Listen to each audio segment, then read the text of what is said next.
Step 1. Pour the strawberries into a pot.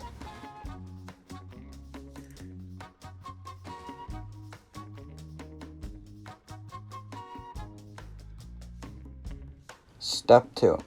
Add 3/4 to 1 cup of sugar to the strawberries. Note: the more sugar you add, the sweeter the jam will be.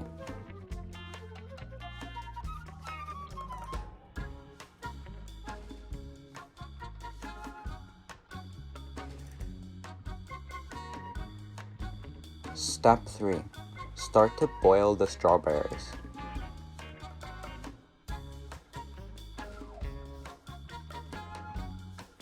Note: after a few minutes, lift the lid and stir the strawberries.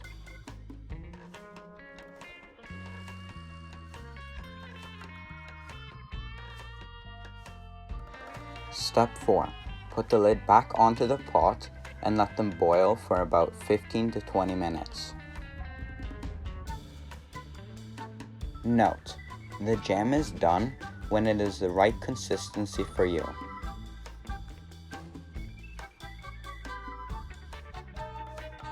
Step 5. Enjoy.